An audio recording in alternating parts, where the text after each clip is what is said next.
Assalamualaikum warahmatullahi wabarakatuh.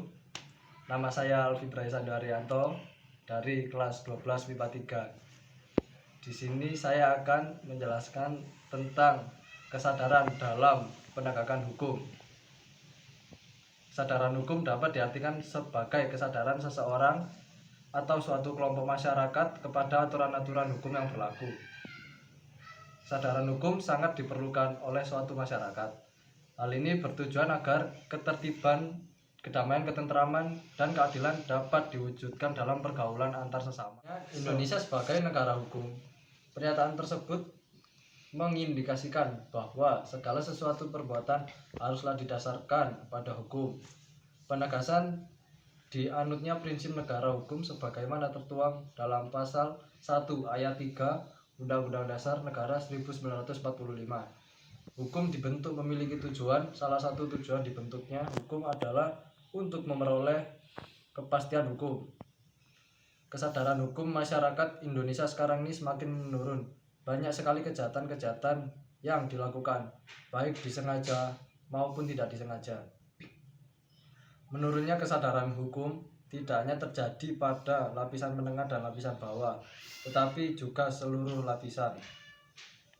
Banyak sekali pelanggaran hukum di Indonesia, salah satunya yaitu di kalangan pelajar. Contohnya saja perkelahian atau tawuran antar pelajar karena kurang tumbuhnya kesadaran pelajar terhadap hukum. Akibat lemahnya kesadaran hukum, kehidupan masyarakat menjadi resah dan tidak tentram. Oleh karena itu, kita hendaknya mengembangkan sikap dasar terhadap hukum. Kesadaran hukum perlu ditanamkan sejak dini yang berawal dari lingkungan keluarga, yaitu setiap anggota keluarga dapat melatih dirinya memahami hak-hak dan tanggung jawabnya terhadap keluarga, menghormati hak-hak anggota keluarga lain, dan menjalankan kewajiban sebelum menuntut haknya. Faktor yang mempengaruhi kesadaran hukum yang kedua adalah tentang ketaatan masyarakat terhadap hukum. Dengan demikian, seluruh kepentingan masyarakat akan bergantung pada ketentuan dalam hukum itu sendiri. Namun juga ada anggapan bahwa kepatuhan hukum justru disebabkan dengan adanya takut terhadap hukuman maupun sanksi yang akan didapatkan ketika melanggar hukum.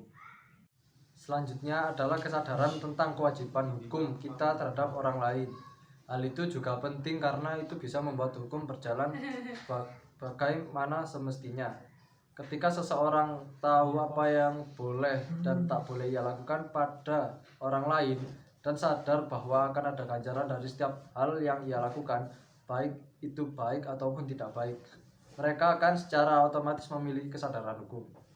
Menumbuhkan kesadaran hukum memang bukan persoalan mudah, akan tetapi pengajaran-pengajaran yang dilakukan secara berkala akan memberikan efek penerimaan hukum oleh masyarakat itu sendiri.